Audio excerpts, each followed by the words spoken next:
Bom dia a todos. Eu que agradeço a Deus, primeiramente, e também ao pastor Eli e a todos vocês por nos receberem aqui. E, na verdade, ele é mesmo referência para a gente, pastor Eli, porque quando passou ali pelas Portas Abertas, trabalhou assim de uma maneira especial para a minha vida, por causa do cuidado que ele tinha, da maneira que ele nos tratava, e aquilo ficou marcado na minha vida, né? Um tratamento especial mesmo, não individualmente, mas a todos que trabalhavam com ele, faziam parte da equipe. Eu pude vivenciar isso e por isso eu posso falar agora. Mas tanto para mim quanto para ele, a inspiração, né, ali dentro das Portas Abertas, vem de um homem que também é muito simples, modesto, né, chamado Annie Vanderbilt. Quem já ouviu falar de Annie Vanderbilt aqui? Alguns aqui eu sei, né? Precisa. Mas Annie Vanderbilt, um holandês, ficou conhecido como Irmão André. Simples assim. Irmão André, nada mais que isso. Irmão André, que, depois de alguns anos, trabalhando com a Igreja Perseguida, teve no seu nome um título, né? Não sei se você gostaria de ter esse título, de contrabandista de Deus. Olha só, né? Mas Deus faz essas coisas nas nossas vidas. E eu tenho o irmão André como referência na minha vida. Por isso eu estou aqui. Estou aqui porque Deus me chamou, me escolheu, tudo isso é óbvio, né? Nós temos certeza que eu estou aqui para falar algo que Deus está me pedindo para fazer, por isso fui chamado por Ele. Mas eu tenho algo no irmão André como referência e que me ajuda muito. São frases que ele tem deixado, e uma delas é de que Deus não escolhe as pessoas pela sua capacidade. Deus escolhe as pessoas pela sua disponibilidade. Então, eu creio que foi assim que aconteceu na minha vida e tem acontecido na vida de muitos de vocês, né, que estão integrados na obra do Senhor, seja no ministério que for, por causa da sua disponibilidade, da sua disposição e desejo de fazer algo para o Senhor, né? Eu entendo, irmãos, e vou passar um vídeo aqui, porque eu entendo que a igreja perseguida está clamando por socorro. E será que faríamos alguma coisa? E talvez esse vídeo fale com você, já na introdução, e desperte você nessa manhã, para, quando terminar esse culto, olhar para essa igreja de uma forma diferente, olhar para essa igreja com posicionamento diferente, com atitudes diferentes, olhar para essa igreja com ações diferentes a partir de agora. E eu quero que o meu irmão lá passe o vídeo agora, já, para que a gente possa entrar na mensagem aqui.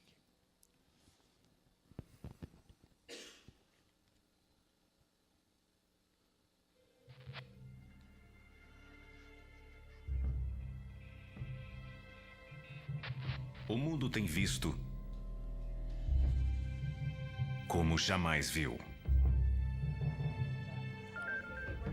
Que estamos conectados.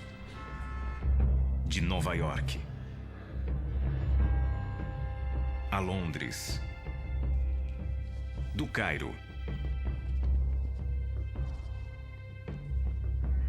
a Pequim, da África ao Sudeste Asiático. Sentimos, aprendemos, celebramos juntos. Mas será que estamos percebendo tudo o que está acontecendo? Há algumas coisas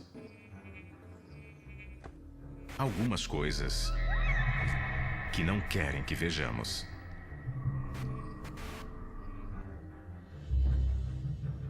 Atualmente, na Eritreia, milhares de cristãos estão comprimidos dentro de contêineres como estes.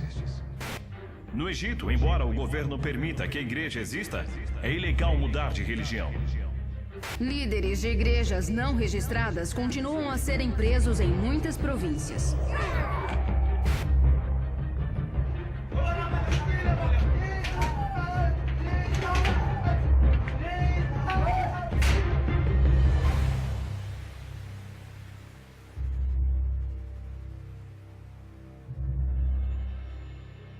Quando os cristãos perseguidos clamarem por socorro, será que o mundo fará alguma coisa?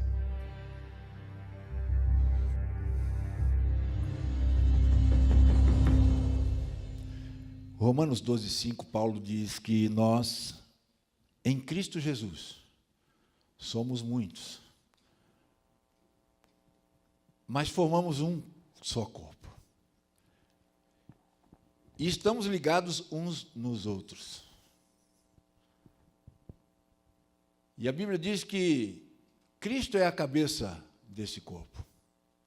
Ele é o primeiro, primogênito dentre os mortos, para que em todas as coisas, ou em tudo, ele tenha primazia.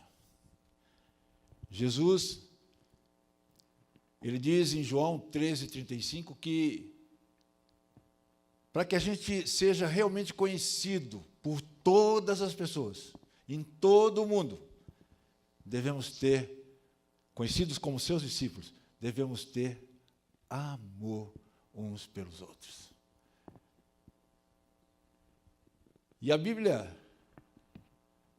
é clara em dizer que a fé vem pelo ouvir, e ouvir a palavra de Deus. Que sem fé é impossível agradar a Deus.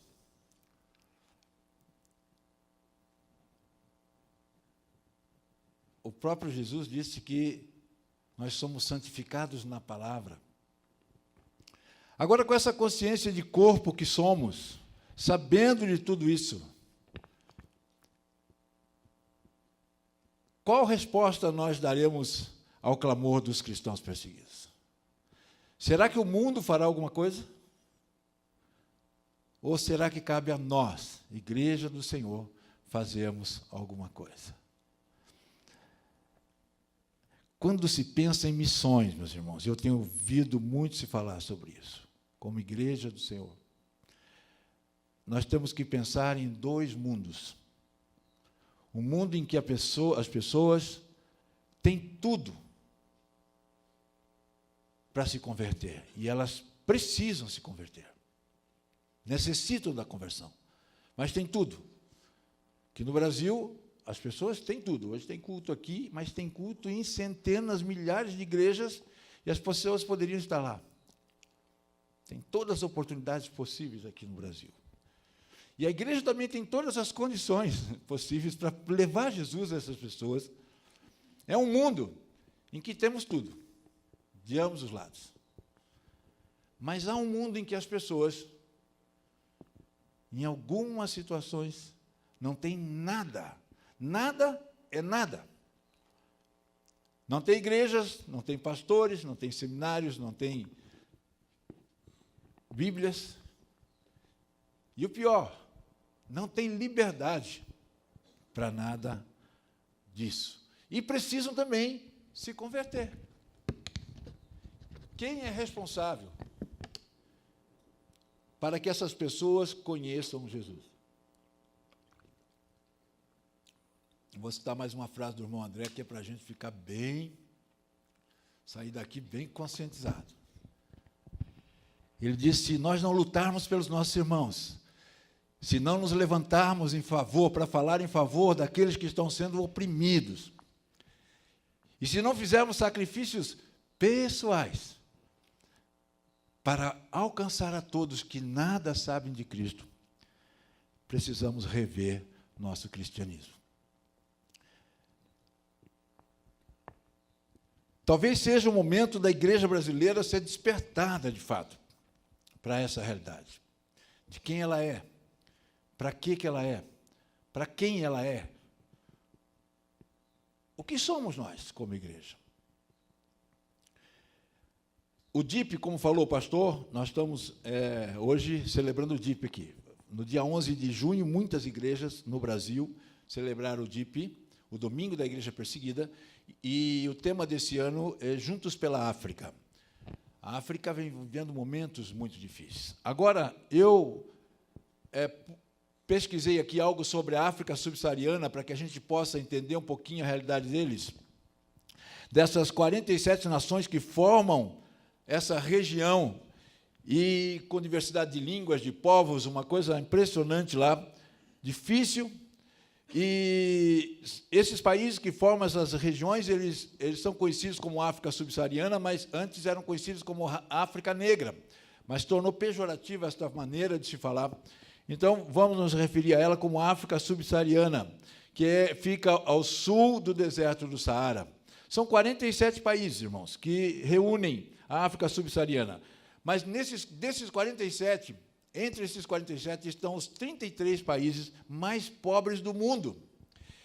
A expectativa de vida lá é de 47 anos de idade. O nível de escolaridade é de 44%. Mais de 300 milhões de pessoas vivem com menos de $1 por dia.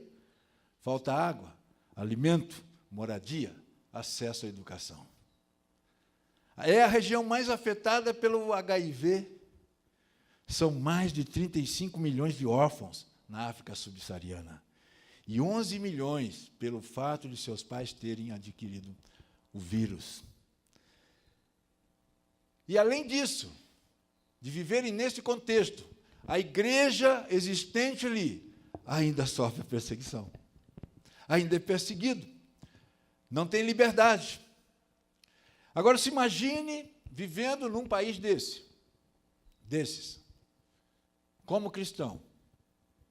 Como seria a sua vida? Uma das coisas que eu estava hoje de manhã, antes de sair de casa, Deus estava me levando a pensar sobre como está a minha vida diante dele. Se eu tenho sido grato a Deus pelo que tem me dado. E de que maneira eu reconheço essa gratidão, essa graça de Deus, de que maneira eu expresso essa minha gratidão a Deus. Como eu tenho vivido a minha vida dentro desse contexto todo que eu conheço e do contexto bíblico, de que somos um só corpo, portanto, uma só família, portanto, uma só igreja. Como é que eu tenho vivido uma vida que expressa a Deus a gratidão dele por não permitir que eu nascesse num país do norte da África, por exemplo, principalmente esses países onde eu citei aqui a condição em que eles vivem. Apenas 6 países na África subsaariana não são, por exemplo, apenas 6 países lá estão fora da África subsaariana, que são a Saara Ocidental, Marrocos, Argélia, Tunísia, Líbia e Egito. Isso não quer dizer que não exista perseguição lá. Nos países, eu quero que ele me coloque um mapa da perseguição, por favor, a lista mundial da perseguição, aqui na tela. Além dos países da África, você vai encontrar aqui nessa lista 50 países, mas além dos países da África, onde há perseguição, que não é em toda a África subsaariana que há perseguição, você vai encontrar que nesses países também a perseguição, ela se encontra de uma maneira terrível. Você vai ver aqui que a perseguição nesses países, ela começa como uma perseguição alta. Eu fiquei pensando sobre isso e lembrei de um pastor da Indonésia que certa vez mandou um recado à igreja brasileira, porque a igreja da Indonésia ela viveu sempre muito bem, pacificamente, durante 300 anos com os muçulmanos. Nunca tiveram problemas. Então, portas abertas em um determinado tempo, através de uma preparação que eles têm a cristãos perseguidos, pastores e líderes, chamado Permanecendo Firmes através da Tempestade, ofereceram aos pastores da Indonésia esse curso. E eles disseram, não, a gente não precisa. Não tem perseguição, vivemos pacificamente entre muçulmanos e cristãos aqui, há mais de 300 anos. Passado um tempo, vocês sabem que a Indonésia quase 98%, 99% são muçulmanos, país onde tem mais muçulmanos. E a perseguição apareceu lá. Então, o recado deles para nós é de que a gente nunca diga que a perseguição não virá para nós. E complementando isso que ele nos disse, eu ouvi de um pastor chinês dizer algo interessante, eu uni as duas coisas. Ele disse que a perseguição, você não vê ela chegar. Quando você vê, ela já está instalada. Não tem tempo, não dá tempo. Tem um programa na televisão chamado Masterchef, não tem nada a ver com o que eu vou falar. Só uma coisa. Tem algo importante ali, que é a coisa mais preciosa para eles, chamada tempo. É no tempo que eles têm que resolver tudo, e eles normalmente têm pouco tempo para fazer o que eles têm que fazer ali. E num determinado momento, alguém diz, para tudo. E eles têm que levantar as mãos, não podem fazer mais nada, para tudo. Pequenas coisas, detalhes, irmãos, que nos levam para a nossa realidade. Vai chegar o momento que Deus vai dizer para você, para tudo. Não vai dar mais tempo. E eu fico pensando, como é que nós temos vivido a nossa vida diante dessa realidade? Países, irmãos, que hoje são 215 milhões de cristãos, no tempo do pastor Eli, quando estava em Portas Abertas, a Portas Abertas anunciava que mais de 100 milhões de cristãos sofrem perseguição. Essa perseguição alta, essa perseguição severa e extrema, que hoje 215 milhões de cristãos vivem, essa é a atual realidade deles. Não há mais tempo para mim, que estou vivendo aqui, e às vezes não percebo que o tempo está passando. Eu não posso esperar mais. 215 milhões representa mais do que a população do Brasil. E o interessante, irmãos, é que Deus, ele levanta pessoas na história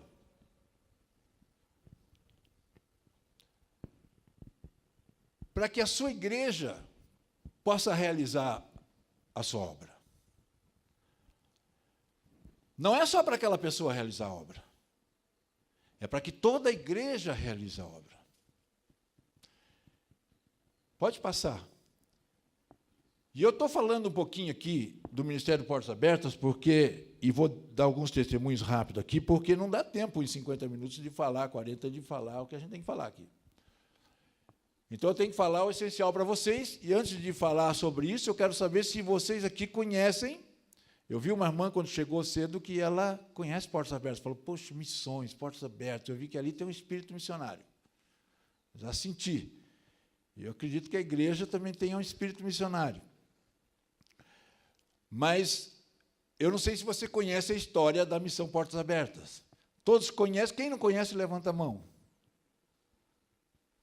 Boa parte não conhece. Então, não conhecem o irmão André também. Muito menos leram este livro, Contra a Malícia de Deus. Quem já leu? Aqui, Portas Abertas já leu, e ali o irmão, né? Mas o restante da igreja não.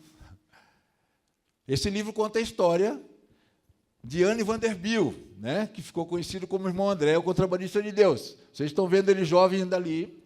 Eu quero passar rapidamente essa história aqui para você saber. Ele está no pátio de uma igreja, como diz o título ali, em Varsóvia, na Polônia, porque recebeu um chamado de Deus para servir os cristãos que sofriam perseguição, mas até então ele não sabia. E é assim que Deus faz com a gente. Ele simplesmente fez uma oração a Deus, dizendo, Senhor, mostra-me o caminho. Essa oração todos nós temos que fazer.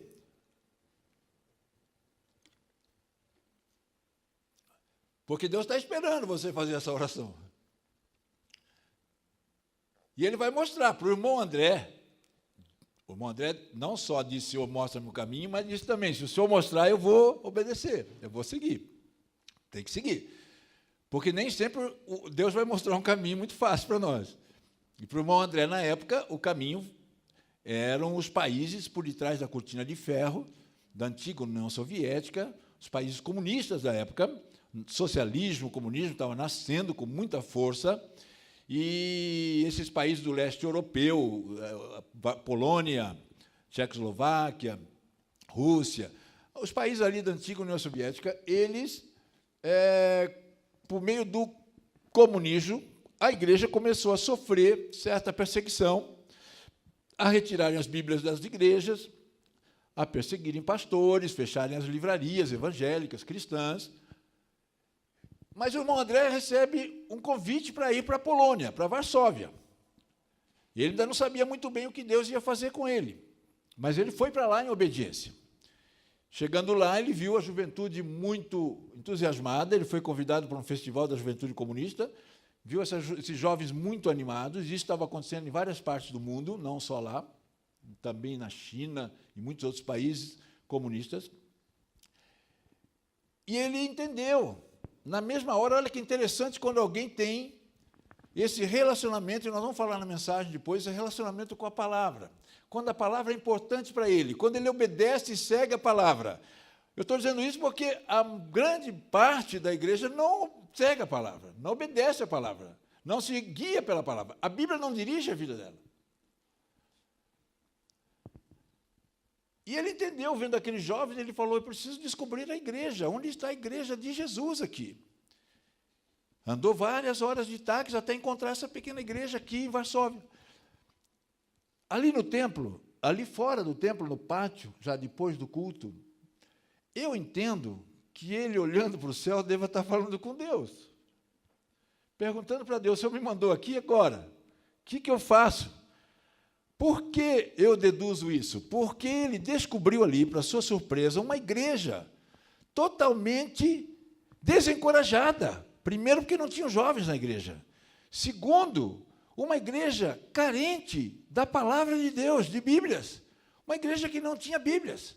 Ele chegou a encontrar depois, na sua caminhada, igrejas que nem o pastor tinha Bíblia. E como um cristão pode permanecer firme na sua fé sem Bíblia? Se a fé vem pelo ouvir, e ouvir da palavra de Deus. Olha como tudo vai ficando muito claro quando você obedece ao Senhor. E ele ali, então, fala com Deus. Pode passar. E Deus o leva ao verso de Apocalipse, no capítulo 3, no verso 2, só na parte A. Aqui na parte A, mas no verso 8, a igreja de Filadélfia, aqui é a igreja de Sardes. Ele completa isso aqui. Aqui ele diz, Deus falou com ele na palavra, ele lendo a palavra, Deus diz, esteja atento, André. Não está ali, André, né? Mas eu tenho certeza que quando Deus fala com você, Ele sabe seu nome. Ele está falando com você, pelo seu nome. Pode ouvir Deus chamar pelo seu nome, que é certo. Eu entendo assim. Quando na palavra, a palavra fala comigo, eu estou entendendo Deus falar, Arthur, faça isso, Arthur. E ali eu entendo que foi assim, esteja atento, André, fortaleça o que resta e que estava para morrer. Ele entendeu na mesma hora. Só que, mais à frente, no verso 8, ele leu também, continuou lendo o livro e ele leu. Quando chegou nesse verso, eis que ponho diante de ti uma porta aberta, que ninguém poderá fechar. Quando ele, completando a leitura, chegou nesse ponto, ele teve a confirmação, a certeza e a tranquilidade de que Deus estaria com ele e que ele deveria obedecer. A porta está aberta. Dá para entender porque o ministério ficou conhecido depois e levou esse nome, Missão Portas Abertas, porque entende que com Deus todas as portas estão abertas. E ele, então, obedeceu e foi para lá. Só que o que acontece? Nem sempre as coisas são fáceis. E ele entendeu que deveria levar Bíblias para lá. Então, ele volta para a sua nação na Holanda, mobiliza a igreja, ele ganha esse fusquinha de presente e enche de Bíblias e vai para lá. Só que, lógico, ele é um ser humano. E depende de Deus em tudo, 100%. E a gente deve ter essa dependência de Deus 100%. A gente deve ter essa dependência de Deus 100%, porque a nossa entrega deve ser 100%. E ele entendeu isso, e chegando ali, e ele então falou com Jesus. Ele chegando na fronteira, com as Bíblias no carro, ficou preocupado. Tem uma oração que está aqui, uma oração bem famosa, que simplesmente é simples o que ele falou aqui. Jesus, o Senhor fez cegos enxergarem. Eu vou passar ali. Preciso que o Senhor faça com que aqueles guardas, que com certeza enxergam muito bem, fiquem cegos, enquanto estiver passando. Simples assim. E passou.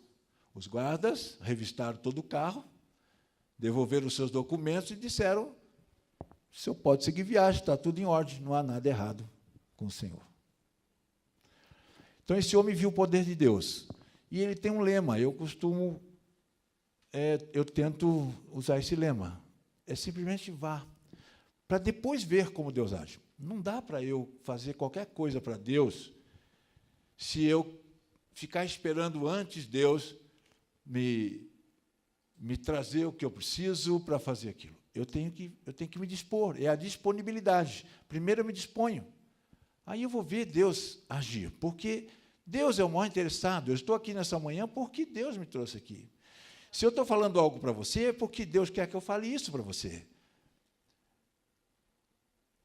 E ele entende dessa maneira. Pode passar, irmão. Aqui ele com 89 anos. Pastor Jorge, que está hoje como gestor lá na Portas Abertas, esteve lá na Holanda, não pôde vê-lo, mas passou na frente da casa dele esses dias, disse que é aquela casinha simples, modesta, e ele está bem idoso já, está bem doente, está bem velhinho, né? Não sei se o Will foi lá. Foi, o Will foi lá, esteve lá. Podem conversar com o Will depois, que ele vai poder contar tudo. O pastor, ele foi? Não foi. Carlos? Foi lá, Carlos? Na frente passou, né? Confirma o que eu estou falando aqui? Está certo? Tá, né? Então, tá bom. E ele, então, tem como lema, até hoje ele já não está podendo ir, esse símbolo ali na camiseta, quer dizer Nazareno. Esse símbolo é colocado nas portas e nos muros, nas portas das casas, nos muros das empresas, no Oriente Médio, principalmente Iraque, Síria, onde o Estado Islâmico tem aterrorizado a vida das pessoas e dos cristãos em especial. E eles, depois que colocam essas marcas, alguém vem e, então, faz lá uma proposta para o dono da casa, para a família. Se forem cristãos, deverão se tornarem muçulmanos, né? Ateus e muçulmanos. Se não forem, deverão pagar uma taxa, se quiserem continuar lá, se não quiserem se tornar muçulmanos, ou então deixarem as casas. E, na maioria deles, deixam as casas com a roupa do corpo, com tudo. Esse símbolo é a marca que fica. O irmão André, ele continua, ainda idoso, velhinho, vivendo em favor desta igreja perseguida, e ele deixa um legado, ele deixa uma história, e é importante para a gente conhecer a história dele. Quem tiver a oportunidade hoje, compra esse livro que vocês vão gostar. Passa um pouquinho só para frente. Quero mostrar aqui. Pode passar mais um pouquinho. Aqui está, volta um pouquinho. Volta um pouquinho. Aí, quando o membro sofre, todos os outros sofrem com ele. Essa é um outro verso bíblico que eu fico pensando se a gente apenas lê e passa por ele, ou se a gente lê e para nele, reflete e vê se a gente realmente tem vivido isso. Portas Abertas tem os valores de Portas Abertas, alguns valores que norteiam o Ministério de Portas Abertas, conhecidos como valores centrais. Um deles é que nós somos parte do corpo. Se somos parte do corpo, somos pessoas voltadas para as pessoas, somos ligados nos outros. Então, quando um membro sofre, temos que sofrer, né? Da mesma forma, quando um se alegra, nós também nos alegramos. E esta menina do Paquistão está morando aqui num campo de deslocados, foram tirados de suas casas por serem cristãos e foram obrigados a se manterem assim, em barracas na rua, cuidando de filhos, crianças pequenas, como você viu ali. E Portas Abertas tem apoiado e ajudado essas pessoas aí no Paquistão. Pode passar. O Estado Islâmico, vocês conhecem bem, né? Na África, os grupos que têm se levantado como grupos extremistas na África, islâmicos, é o Boko Haram, não sei se vocês já ouviram falar na mídia, que no norte da Nigéria, nasceu no norte da Nigéria, tem o Al-Shabaab na Somália, o segundo país onde os cristãos são mais perseguidos, depois da Coreia do Norte, e tem o Salek, que no Quênia, aquela região toda também, e muitos outros que estão ali, próprio envolvimento ligado ao Estado Islâmico, ao Al-Qaeda, outro grupo revolucionário muçulmano, e esse grupo aí, que quer islamizar todo o Oriente Médio, ou seja, tornar todo o Oriente Médio um único Estado, um Estado islâmico, eles têm, vocês têm visto na mídia, eles têm, com muita violência, perseguido a igreja, e não só a igreja, mas a todos aqueles que vão contra a sua maneira de ver a vida e o islamismo. Pode passar. Aqui o testemunho da irmã Fátima no Irã. A irmã Fátima não é essa moça aí. Essa moça aí, ela foi presa, está sendo julgada ali, e foi condenada à morte, e foi enforcada. Essa mulher, ela estava andando na rua, e alguém mexeu com ela, um muçulmano, e ela não gostou, e eles então começaram a brigar, a lutar, realmente, mas, por infelicidade lá do muçulmano, ele caiu, bateu a cabeça e morreu na hora. Por isso ela está sendo julgada, foi condenada e foi enforcada. Mas a gente mostra essa foto para ilustrar o testemunho da irmã Fátima, que não é ela. A irmã Fátima é esposa de um pastor no Irã. Por que eu quero mostrar isso rapidamente, em 5 minutos ali? Porque, irmãos, Deus tem agido com tanto poder na vida da igreja perseguida, que a igreja brasileira, ou a igreja do Ocidente, não tem percebido ainda. Por isso a pergunta lá, quando os cristãos perseguidos clamam por socorro, será que o mundo fará alguma coisa? Porque o mundo já vem fazendo alguma coisa.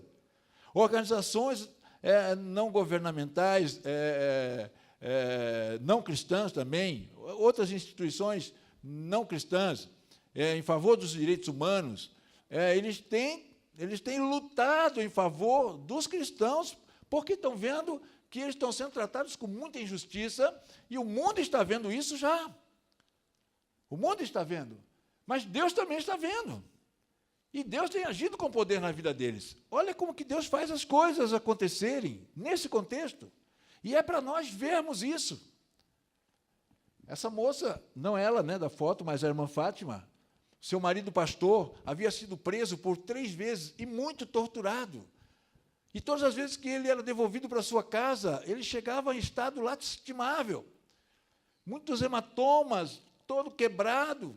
E a sua mulher que o acolhia, Fátima, tanto que quando ela, em determinado dia, falando com Deus, ela disse: Deus, eu preciso falar uma coisa com o Senhor.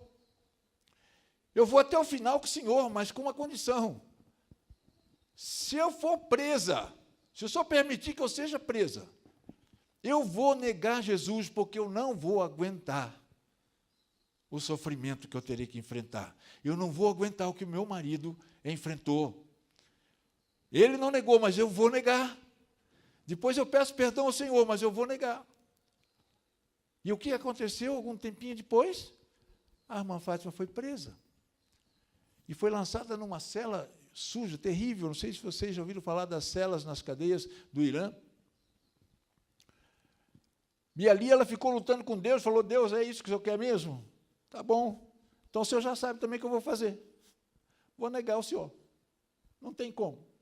E ali ela ficou um tempo lutando, até que foi levada à frente do juiz. Como está essa mulher aqui? E ela, então, diante de todo o júri, e o juiz à sua frente, ficou ali esperando. E a primeira coisa que o juiz diz para ela, a primeira pergunta que ele faz ao se dirigir a ela, é: Fátima, você é cristã?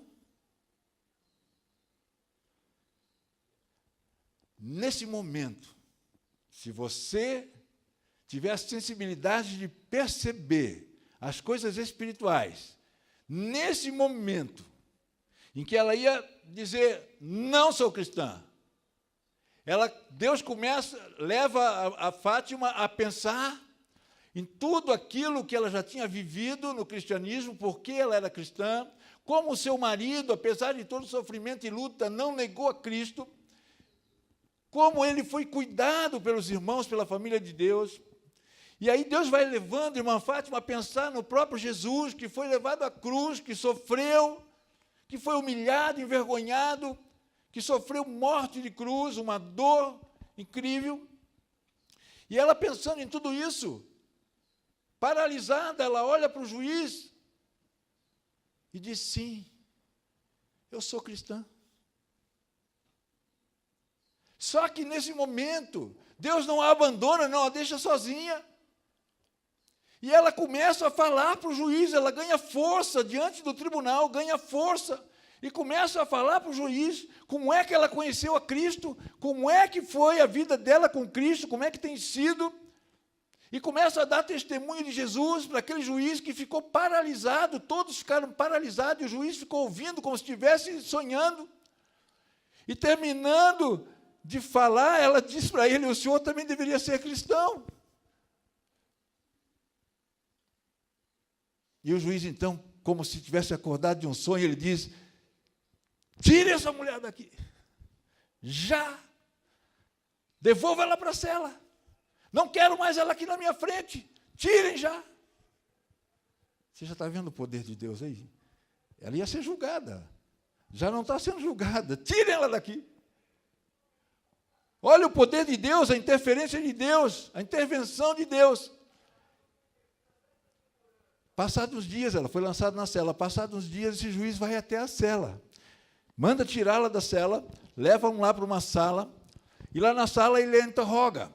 E diz: Fátima, eu sinto dizer a você que você é louca, Fátima. Você é louca. Porque eu poderia ter libertado você, eu tenho poder para libertar você, era só você negar a Cristo. Da mesma forma como tenho poder para te manter presa aí para sempre. E até mandar matá-la.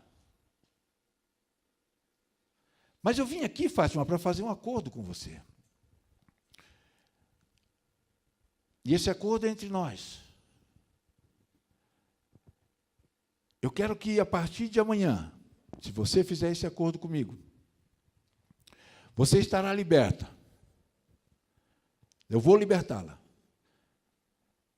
E você, eu estarei marcando encontro com você. E eu quero que você me ensine tudo o que está nessa Bíblia. Eu quero que você me fale desse Jesus Cristo. Para nossa surpresa, depois de um tempo, este juiz se converte. E hoje faz parte da igreja secreta no Irã.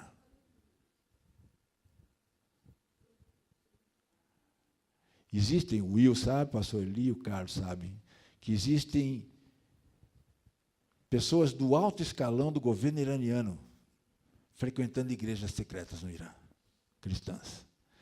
Existem líderes religiosos no Irã, imã, mula, convertidos já, mas com medo da retaliação se forem descobertos, mas secretamente fazendo parte das igrejas secretas no Irã. Uma intervenção direta de Deus. Agora eu pergunto, se Deus está fazendo alguma coisa,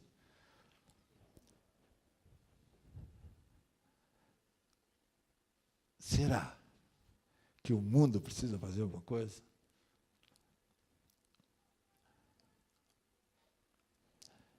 É muito difícil, irmãos, eu sei, nós deixarmos o nosso conforto. Eu sei que é muito difícil, irmãos, eu e você administrar esse nosso tempo, dedicando a maior parte dele a vivermos uma vida que entende que vai chegar um momento que Deus vai dizer: para tudo. Então, dedicar esse tempo exclusivamente, inteiramente, em favor da igreja do Senhor, em favor da obra do Senhor, em favor de ter, de fato, uma vida transformada.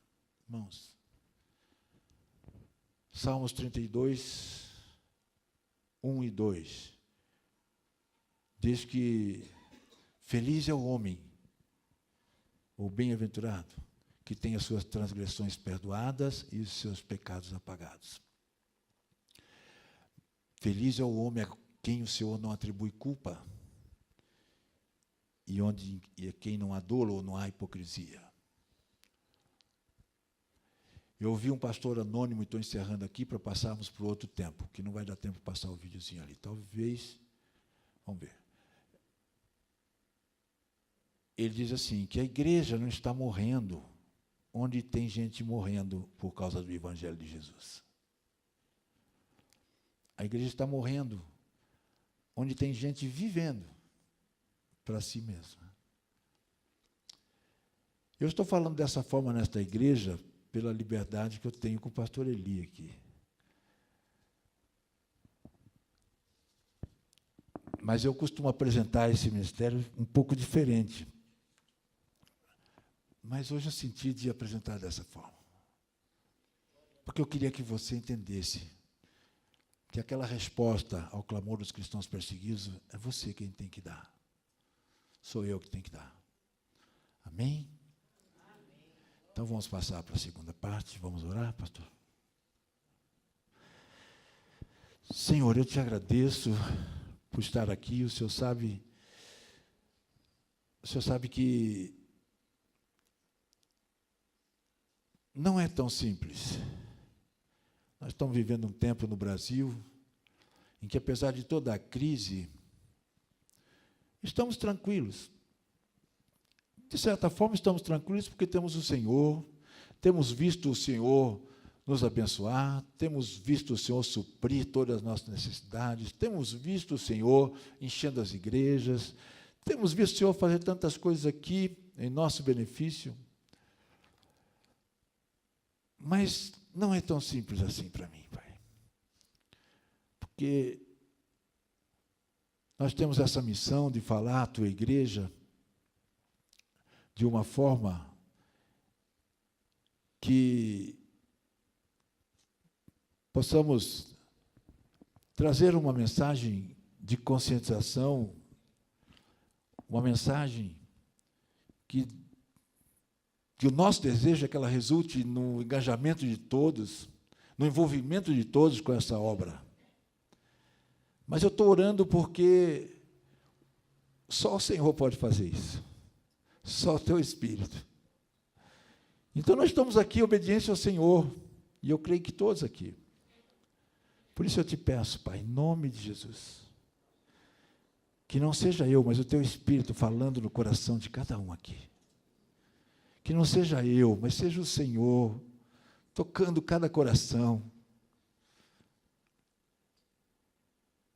Para parar tudo agora.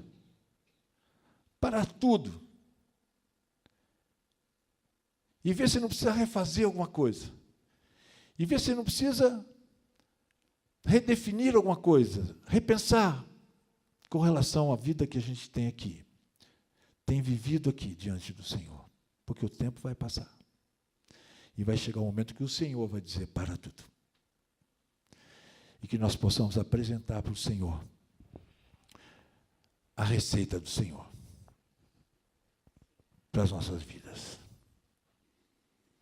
Aquilo que o Senhor espera de nós. Aquilo que o Senhor deu a nós, colocou em nossas mãos como responsabilidade para cumprir a grande comissão. Eu te agradeço, Pai, em nome de Jesus. Amém.